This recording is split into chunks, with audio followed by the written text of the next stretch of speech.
Hey, Willie, you're obviously familiar with this offense in practice. What is the proper number of defensive backs you'd like to carry on this roster? Is it a minimum of like 12 given two sets of six DBs? I was just kind of curious the number of DBs you would ideally like to carry on this roster, and has that changed in your 20 years since you first got in the SEC? I'm going to act serious when I answer the question. I'll take 20 to 24. You need a lot of them. Yeah, it's changed. You got to have guys that obviously got to be able to cover, because there's so many. They're always the offense. Whether this offense or any offense, they're looking for mismatches. You got to be able to run. You got to be athletic. You can't be one dimensional. Meaning you just can't be a one position guy. You can't just be a nickel. You just can't be a corner, and have a weakness to your game. You can't, you can't line up at corners and say, I'll take this guy because he can cover really well, but he can't tackle very well, because you're going to be exposed. So the more athletic you are in the defense, now it doesn't just have to be defensive backs, your linebackers, and then your D linemen. D linemen make a lot of the plays that you may not think that show that have an effect on types of styles of offense that the tempo teams. You know what I mean? Because you're creating quick decisions, by the offense. You know what I mean? Instead of sitting there patting the ball and have a little bit more time.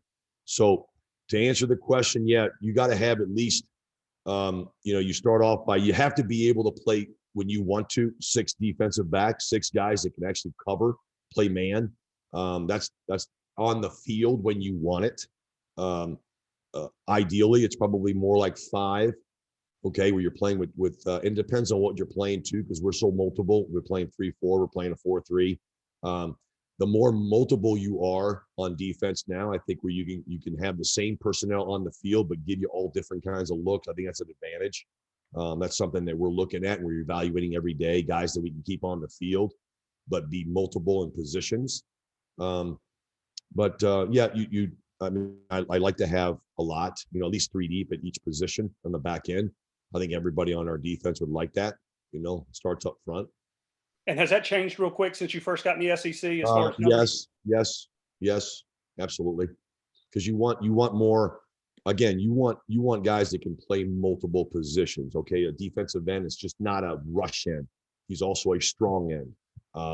Because they're going to flip the formations. They're going to go and manipulate the formations to get who they want to attack, because they're weak at one thing or another. So the more multiple, the more athletic you are at every single position, the better chance you have of defending, these offenses. Willie, just what have been your early impressions of your group, and kind of what are you emphasizing as spring practice moves along? I think the guys in the back end have been very locked in, so to speak. I mean, I just noticed how they pay attention to detail. It's important to them. It's not a big group. It's not, you know what I mean? We don't have the numbers there. I guess you can say about everybody on our team, but having guys like Alontae Taylor, who have a tremendous amount of experience, have been here, Theo Jackson, just naming two guys that have obviously been here for a while, and they do things how you want them done off the field. And when you have that kind of leadership, what room it is, you have a chance, because they're good players and they know how to get things done, both on and off the field.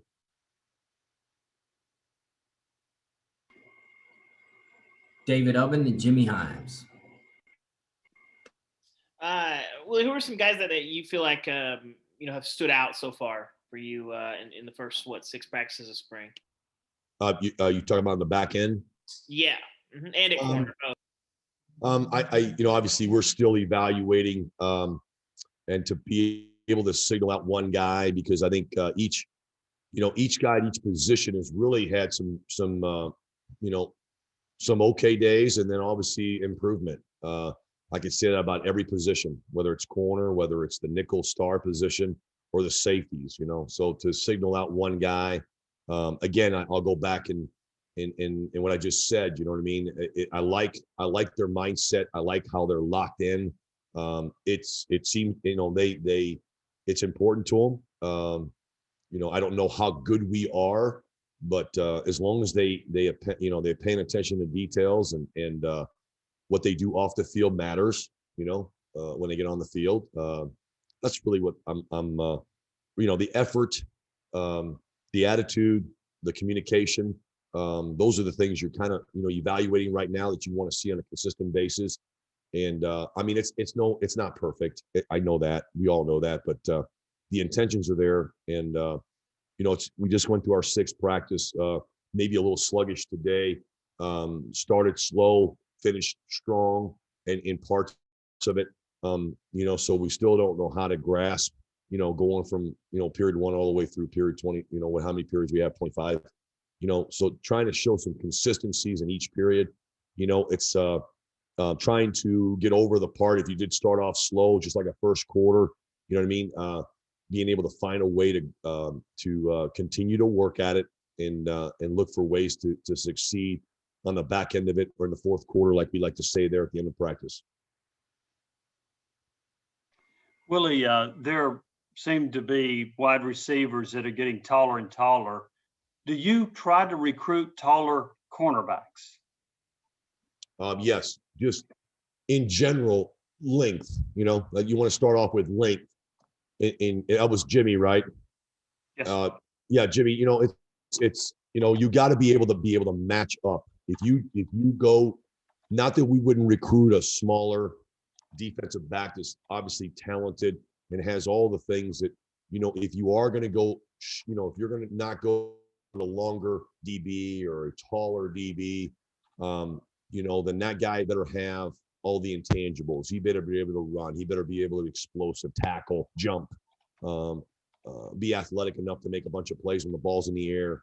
But you got to be able to match up though, because I'll just take, for instance, our offense. They're going to be long on the outside. They're going to be trying to get the mismatches on smaller corners. Can't do that. You know what I mean? You got to be able to be very effective in the 50-50 balls. And that's really what's going to come down to. You got to be able to change the momentum of the game. You got to be able to catch the ball, not bat the ball down. You got to be tall enough. Obviously, you got to be athletic enough to jump and challenge that. And you got to come down with the ball. Because bottom line, if you don't get the turnovers, you're never really going to change the momentum of the game. The PBUs of the days. There's times the PBU is really good. Obviously, you're knocking the ball down because you couldn't catch it on a 4th down. But shoot 3rd down now, you got to get ready for 4th down, so it's not even, it's no longer coaching just to get the 3rd down and get that done. You got to go play 4 downs. It doesn't matter where you're at in the field. So you have to have the proper matchups so that you don't get mismatched, because a guy is not big enough, not fast enough. But it's not just corners, Jimmy, you really want, we try and recruit defensive backs that are very, very similar in their size. Try not to recruit a guy that is just a cover guy, and like I said earlier, you know what I mean? If he can't tackle, we're in trouble. If he's a really good tackler and can't cover, we're going to be in trouble because these offenses will find the mismatches. They'll manipulate the formations. They'll motion to the weakness of a personnel. And so you have to be somebody that's very multiple, like I said earlier, that can run, that can hit at every position. And then obviously you're not going to be perfect in some spots. You're going to be weak. There's some weaknesses here or there. Then you got to be able to schematically, make some adjustments to give these kids a chance to succeed. And what skill set are you looking for at the star position? Again, he's going to be in a slot. He's going to be probably covering the fastest, receiver. So he's got to be able to cover. He's got to be able to have good cover skills. But at the same time, too, he's got to be able to be enough physicalness to him that if they're running those wide receiver screens, those bubble screens, so to speak, he's got to be able to tackle, in space and be disruptive. He has to be a really good blitzer. I would say, again, he's going to be covering the best player probably on the offense. So he's got to have the cover skills. Patrick Brown and Brent Hubbs. Hey, Willie, the last time we talked to you, you mentioned you had recruited Danico Slaughter when you were at UCF. What did you like about him as a prospect? And did you say he kind of dodged you when you got here? Is that what you kind of said because he picked Tennessee, or kind of what do you call that about his recruitment? Well, I don't know if I said that. I guess I was kidding around. I had said that somehow, I've had a couple guys, like I'll go back to Brian Randolph. I was at a school that I wanted Brian, and he ended up coming to Tennessee. I think you guys know who I'm talking about. And then I was blessed enough to come here the first time and got a chance to coach a really great player and somebody that I really liked, really wanted at the other school. Nico was a kid that obviously started recruiting late in the process at the old school. And I loved his athleticism. I loved his speed. I loved his personality. And now coming here, I just been very blessed to get the opportunity to coach a guy that I like. It's like anybody, you know what I mean? When you go recruit people that you like, and you've got a little bit more understanding of who he is, it's exciting. But he's athletic. Basically he has the skill sets that I'm saying right now. He's somebody that can cover. He's very multiple. He could play probably any position on the back end.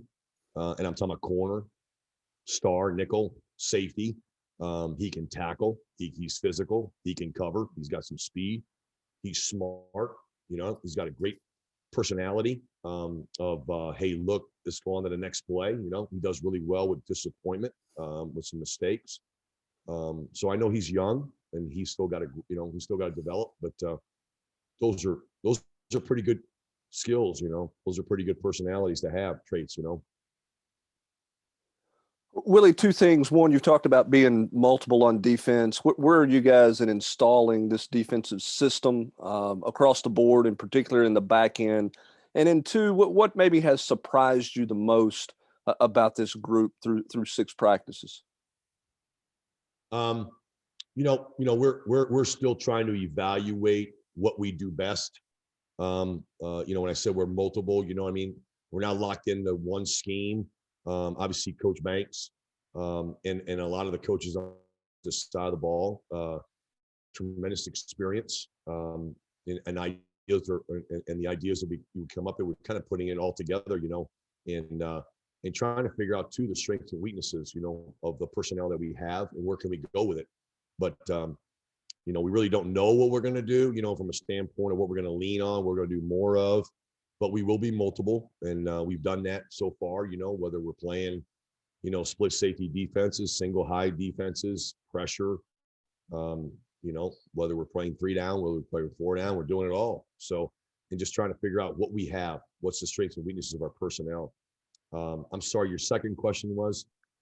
Yeah, just what has surprised you? Has anything surprised you the most about this group, but positively, or even maybe something, I don't want to say negative, but surprised you about this group overall? Okay, I'll go back and what I said earlier. I've been impressed with how they've adjusted to us, okay, meaning our staff. Anything we've really given them, they haven't really, pushed back. They've actually been all in. They've been, it's important to them. They haven't been perfect, but their energy, their enthusiasm, their attention to detail, has been spot on. About the best you can actually ask for in what they've been through. You know what I mean? All the changes. It's not easy. I've been there before on their part as a player, and understanding it. So I think their attitude's been really good. And I think that, again, I have a good group standpoint of the defensive backs. We've got some experience, got some really good attitudes. And again, I think that's really helped. Last 2 questions, Eric Kane and Trey Wallace. Hey, Willie, I'm sure there are several, but who are some of those guys that are practicing right now at that star position? I would assume Theo Jackson is probably the leader of that group. And another thing, Tamarian McDonald, what have you seen from McDonald so far early in spring? We've been really using a lot of guys at the star position. We've been really moving guys around to try and see their skill set, trying what they. We've moved corners. We've tried. Theo's been there. Nico's been there. Jalen McCullough's been there. Tamarian has been there. we've put some corners at that spot. Again, because of our lack of our depth, we've moved guys around. A, to really see what they can do, and then B, obviously to save some of these guys' legs too on their reps. We have a long practice. We there's a lot of reps that these guys take, and trying to be very conscious of how many they take is very important for us to stay healthy. Tamarion's done a good job. I would say he's really come on the last couple of practices. Started off slow, and whether that's because trying to learn the defense and the terminology, the new terminology. But he's got a good attitude, but he's really come on the last couple of practices. He's made some really good plays. And again, he's somebody that, like I just said to you, we've given some reps at the star position as well as the safety position. Thank you. We'll finish it. Yeah, I'm sorry, Bill. Willie, when you look at the defense as a whole, and I know you're coaching your group, but going up against this style of offense and practice and how fast it is, how would you say your group, and maybe as a defense as a whole, has come along over the first 6 practices, especially going up against, an offense that's going every 5 to 6 seconds? Yeah, I think they've done a really good job. I'm not saying that just to say it. I've been at places where, guys, I think we've done a really good job from trying to prepare them of what the expectations are going to be, how fast it was going to be. Obviously in our off-season conditioning, just trying to prepare them to the thought process. Look, it's going to happen really fast. So we're doing some exercises prior to it, whether you're in the meeting room and wanting one answer question, a question. When you're asked a question, they're one word answers, I guess, so to speak, because that's how you have to communicate on the field. Can't be long answers. And today we were just coming off the field right now, and it really was going really fast because we had a 2-minute drill, and they got to process stuff really quick, communicate it, get the signals off the sideline, and then got to be able to communicate it, and we like to say, look, you got to get back to your spot when that play's over with. If the ball's on the hash, you know what I mean? That's why we play right corner, left safety, right safety, you know what I mean? We're very multiple in how we line up, because you have to be that way, and you got to be able to know it all. You got to be able to play both sides, strong and weak, and because it's going to go fast. Now, if you're just a person that's going to, line up strong side, weak side, or whatever, you're in trouble. And they've adapted and adjusted pretty good with that. I mean, by no means are we there. There was just some frustration the last couple of practices when the tempo goes really fast, absolutely. But it's been mainly the ones that are inexperienced, you know what I mean, and trying to look around, looking for help. And really, the help's not going to be there, buddy. Just got to get lined up and kind of have short memory, hit the reset button, and go on to the next play. You know what I mean? Don't let the last play beat you. Just like if the play was really good, you know what I mean? And I kind of said it earlier to you. You guys asked me questions. What has it changed from before now? Before, you get yourself in that third down and get them in third down and long, right? And get off the field. Well, now third down and long is really not third down and long. Depending on where you're on the field, that third down and 10, the offense might look at it as a third down and 5 situation. You get 5 yards because we're going forward on 4th and 5, So you got to continue to apply the pressure, be very multiple in what the thought process might be. And really the players got to understand that they're going to go for it on 4th down. So don't celebrate pass breakups and tackles on 1st and 2nd and 3rd down. Get yourself to your spot, so to speak.